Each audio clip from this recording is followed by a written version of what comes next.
Hello everybody, it's Adrian for Wapcar.my, and behind me here is the 2019 facelifted Proton Saga. It's perhaps one of the few cars that has surprised me in 2019. In today's video, I'm going to show you the intricate changes done to the Saga, experience its 4-speed automatic transmission, and help you decide whether is this your next perfect car, or if you're better off with a Puro Dua Beza.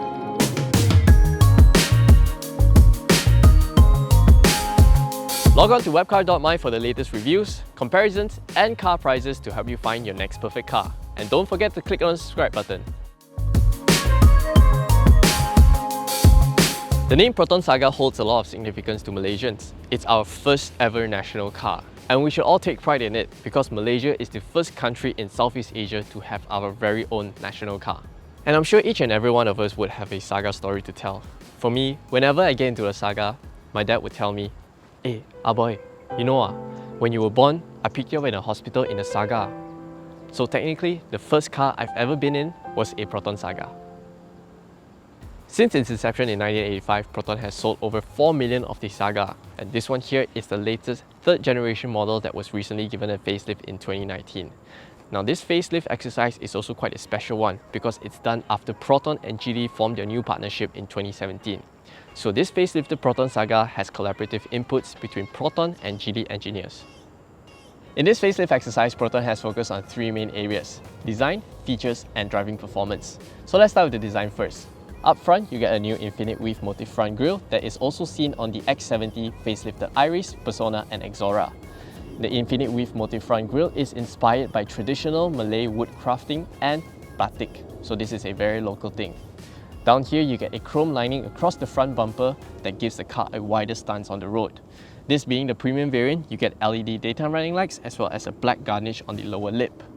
Over to the back, there's a new rear spoiler, Proton garnish across the boot, as well as a revised lower bumper.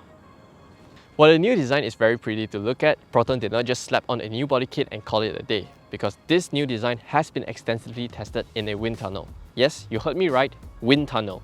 And this is only possible because of their partnership with Geely. Compared to the pre-facelift model, this new Saga has improved aerodynamics. Now, what does that mean? 3 key takeaway points: improved fuel economy, lower NVH levels, and greater high-speed stability. Proton can say what they want about putting this car through wind tunnels, ice fields, laboratory testing, but the real question is whether can it pass the most stringent test of quality of them all. And this is only unique to Malaysia.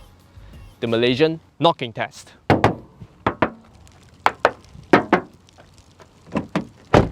Ooh. 5 stars! On the range-topping Saga Premium, you get a new alloy wheel design, although still measuring 15 inches in diameter, wrapped in 185/55 profile rubbers. One very important thing to note is that the PCD has changed from PCD 100 to PCD 114 in the facelift. This is because the new Saga is now fitted with larger front disc brakes. Personally, I quite like the 5 twin-spoke star-shaped design. For some people, it reminds them of a Mercedes-Benz wheel, and I can kind of see the resemblance. One very nice touch on Proton's side is that they have included Lug Nut Covers on this A-segment sedan. It's such a premium feature and it adds an additional layer of security to prevent people from stealing your wheels. But I have one very big problem. Proton, where are my Lug Nut Covers removal? I couldn't find it anywhere in the toolkit, so I thought it went missing. So I went to the owner's manual, page 106. You did not include Lug Nut Covers remover in the toolkit. So how if I want to change my own wheels, I cannot remove the lug nuts? So if you're ever going to buy a Saga, make sure to drop by Mr. DIY to buy your very own lug nut cover removers. The entire Proton Saga range is now cheaper than before. The entry-level standard now starts at 32,800, while this range-topping premium variant now dips under 40,000 ringgit at 39,800. Surely you must be thinking there are some cost-cutting measures here or there, but Proton wouldn't agree so. Instead, they say the right term for it is cost optimization. The Saga is now offered with new color options taken straight from Geely's color library, which is shared among the X70, Iris, Persona, and Exora. So this would definitely help save some cost. As I've mentioned earlier, the new Saga now gets larger front disc brakes, 1 inch larger compared to the pre-facelift model to be exact. The new disc brakes is taken straight from the Iris and Persona, so not only does it offer better braking performance, it also reduces the cost price of the front disc brakes. Other cost optimization measures in here including using a new flip key that is shared with variants of the Preve, Iris and Persona that doesn't come with keyless entry. I think this is really cool and much more compact and easy to keep in your wallet.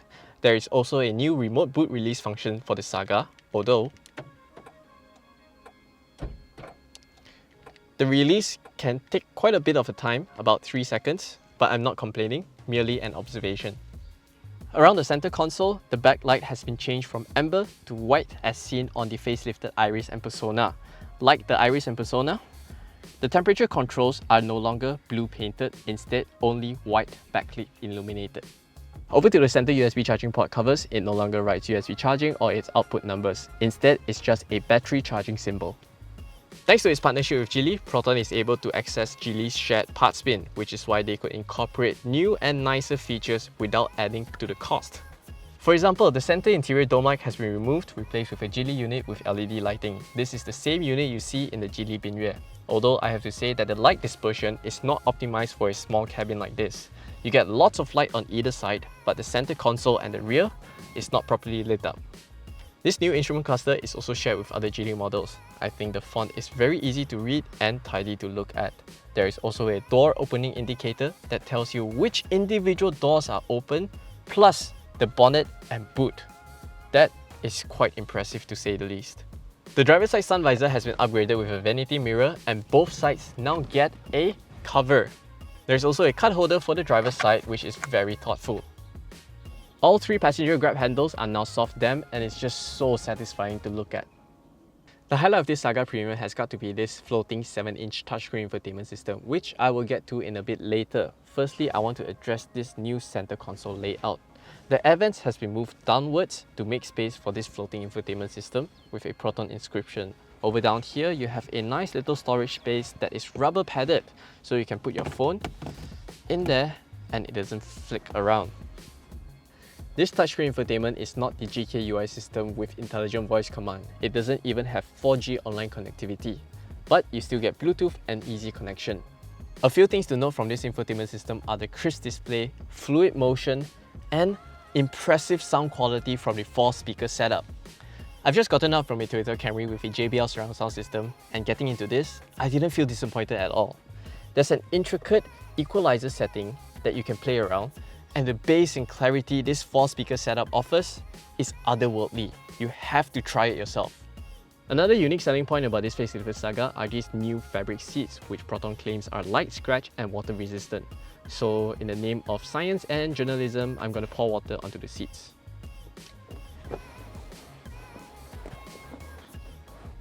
Wow! Wow! Just one wipe and it's relatively dry. And it doesn't stain the seats. Quite impressive. Given its price of under 40,000 ringgit, I'm struggling to find faults with the Saga. I mean, it has everything you need and more. But just to be neutral, here are some of the points that I don't like about the Saga. Because the air vents are now mounted lower, I find it hard for it to channel air into my face. The display brightness of the reverse camera is absolutely hopeless in the dark. Let's say if I'm reversing into a shade or at night, I can't see anything through the camera. The rear bench is completely flat and I don't have any thigh support whatsoever, although space in the footwell, knee room and headroom is pretty alright. One thing that bothered me a little bit less is the windows don't go completely down, so your furry friends won't be able to comfortably hang outside and enjoy the wind. But at least the power windows are still working.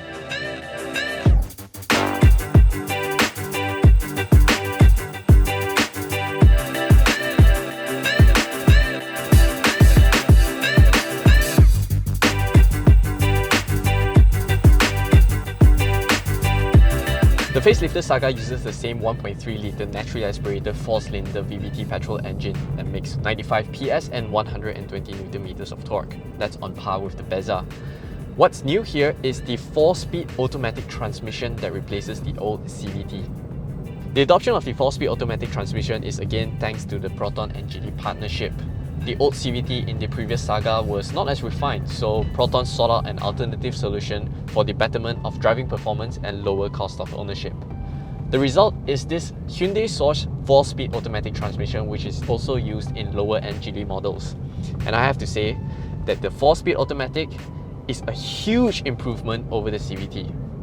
The 4-speed auto is a better matchup to the character of the VVT petrol engine, which loves to rev and gives you torque above 4000 RPM. There is no more CVT whine at high RPMs, which makes the already well-insulated cabin even quieter.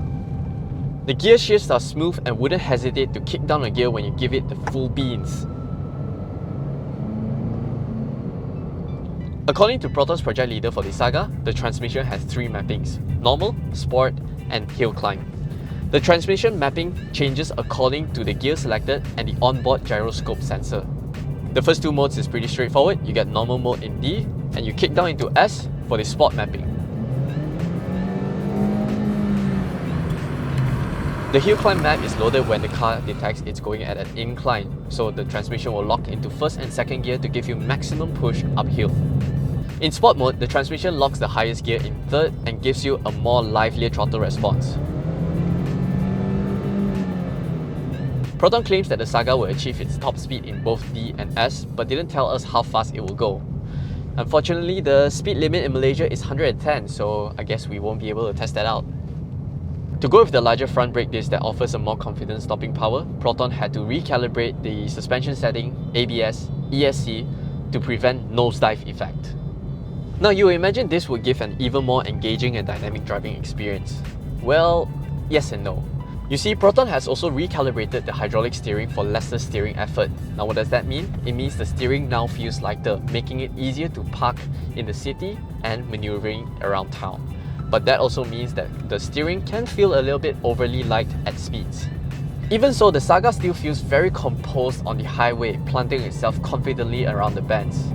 Put it this way, if I had to choose between a Saga or Bezza Grab car to the airport, I would feel a lot safer and relaxed in the Saga.